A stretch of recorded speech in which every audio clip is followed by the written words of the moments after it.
ओम शांति। व्यक्त से अव्यक्त की ओर चलने वाले सभी राहियों को बहुत बहुत हार्दिक शुभकामनाएं।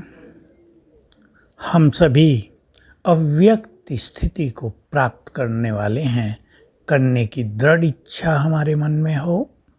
कई लोगों को प्रश्न रहता है, ये अव्यक्त स्थिति है क्या? व्यक्त भाव को समाप्त करके आत्मिक स्वरूप में रहना, अपने को देह से न्यारा अनुभव करना, जिससे संसार के आकर्षण समाप्त हो जाते हैं, ईश्वरीय रसों में हम मगन रहने लगते हैं, यह अव्यक्त स्थिति है। जितना हम स्मृतियों में रहते हैं, योग युक्त रहते हैं, वो सब भी अव्यक्त स्थिति है।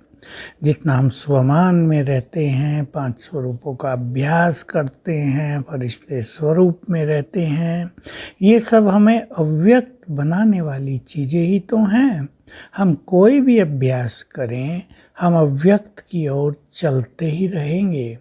तो सभी भाई बहनें दिल से धुन लगाएं कि मुझे इस वर्ष बनना ही है, क्योंकि अनेक सेवाओं के समाचार सुनकर भी ये आभास हो रहा है कि हम प्रत्यक्षता के काल में प्रवेश कर रहे हैं।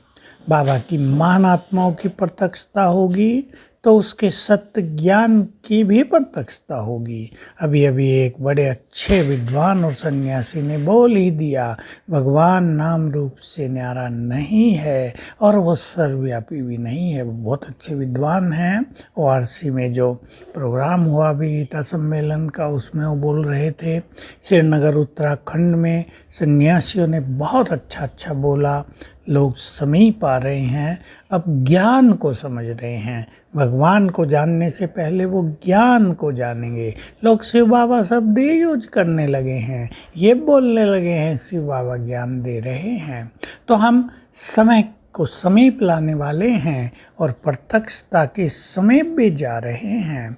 इसमें हमारी तपस्या अहम भूमिका निभाएगी।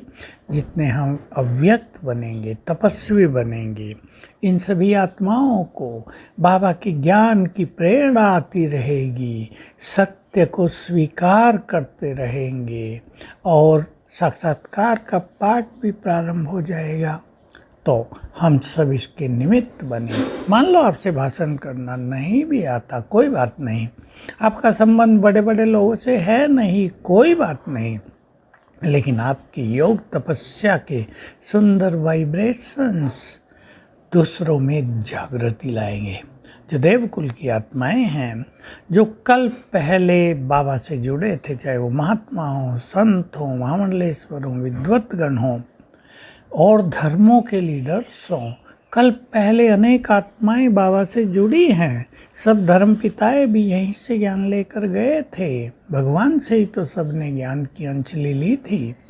तो वो पुनः आ जाएंगे हमारे योग के वाइब्रेशन से, उनमें वो जागृति आ जाएगी। इसलिए समय की समीपता को पहचानते हुए, मैं नाजुकता नहीं कह रहा हूँ, समीपता को पहचानते हुए, क्योंकि बाबा का कार्य महान गति से आगे बढ़ रहा है।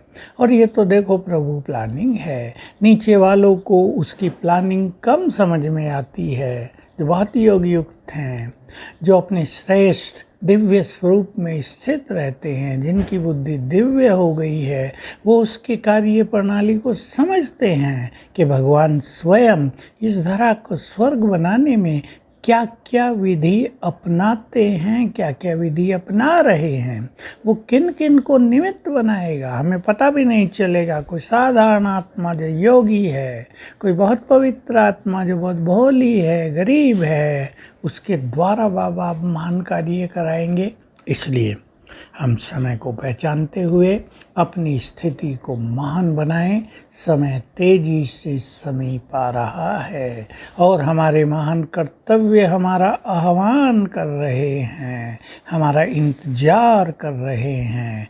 आप सब जानते हैं, योगी आत्माएं, बहुत पवित्र आत्माएं, महान आत्माएं ही अब संसार का कल्याण करेंगी। इसलिए इस महान कार्य में तत्पर हो जाएं तो अपना भी भला और बाबा का नाम भी रोशन होगा, अनेक आत्माओं का भी भला होगा। ओम शांति।